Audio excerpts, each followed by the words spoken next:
Baromir's tragic yet valiant death in the Fellowship of the Ring is one of the most memorable scenes in the trilogy of movies. You're filled with sadness as the hobbits stand transfixed by the sight. You can see in Baromir's eyes that he knows his death is upon him, yet he chooses to continue to fight from his knees, slaying several more orcs before the third arrow puts him on his back. There is no cleric around to heal his wounds. There is no holy person or powerful mage to bring him back from the dead. Yet it's a poignant part of the story, and The Lord of the Rings, I'd argue, would be worse off if it had never happened. It reminds the viewer that our heroes are mortal, and they can die. Boromir was one of the main characters and a mighty warrior, yet it wasn't enough to prevent his death. He also hadn't been strong enough to resist the ring, and he admits as much to Aragorn before passing away. He tells Aragorn that he regrets what he had done, and we're given a final scene between the two men in which to say our goodbyes. Yeah, we often deny this type of storytelling in games that offer you multiple saving throws before dying, while the player lies unconscious. But what if we didn't? What if there were some other options? Welcome to Alignment Unknown. My name is Mike, and in this video we'll be exploring different ways to handle player death and dying.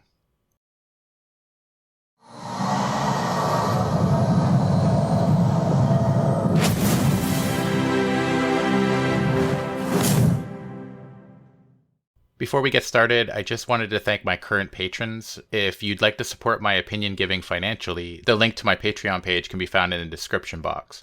You'll get access to any battle maps I create, early releases, monster stats, house rules, and anything else I cook up in my spare time and release there. I'm also working on a rules-light tabletop role-playing system called Divergent Core, and if I'm ever able to finish it, big if, I plan on making it available to my patrons who can test it out before the official release.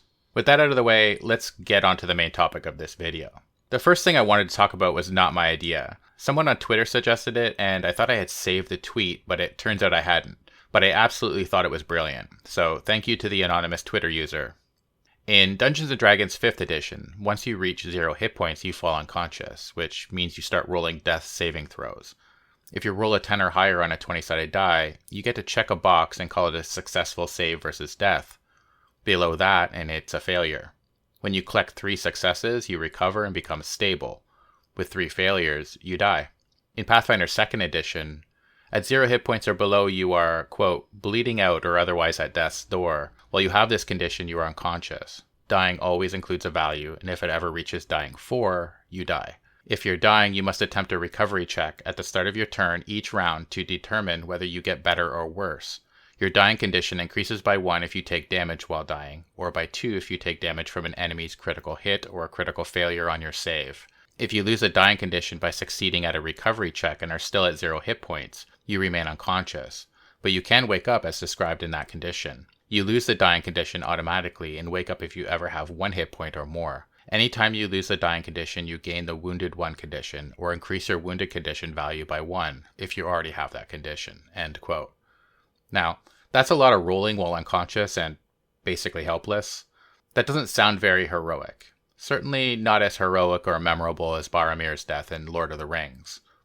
What if the player had a choice, and instead of getting 3 or more potential death saving throws, the player could choose to fail one of them on their turn, but continue fighting?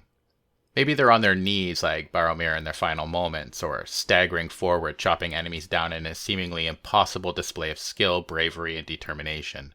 Maybe they're able to fling out a few spells before finally succumbing to their injuries, but in doing so, their companions are able to get away or defeat the threat. By doing this, the dying player no longer has to sit passively by rolling a d20 while their companions fight valiantly, but instead can choose to make their last moments memorable and worthwhile to the success of the party. If your system has something equivalent to hero points, if they have any left, maybe the hero can use one to absorb the damage of the next hit.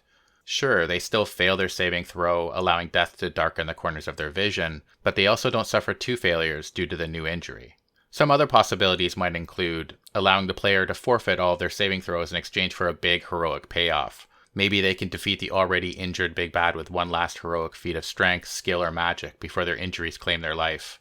Or perhaps if your table and or player is big into role-playing and describing how their character thinks and feels, have them describe what they're going to attempt to do and award them desperation points or give them advantage on the roll, which means they roll twice and take the higher score. The desperation points could be added to damage, or they're rolled to hit or cast magic, raising their chances for a critical success or a hit, or maybe both, depending on the system you're using. In other words, get creative and put the choice back into the player's hands. Oh, and maybe, no matter what you choose to do otherwise, you think about giving them some last words. I also think, especially in campaigns that have been going on a while, it's important to give the player and their companions time to mourn the loss, to say some words about them, bury them, cremate them, or in some other way memorialize them. After all, they mattered. They impacted the lives of the other characters and the world around them. That should be remembered and valued. Fly, you fools!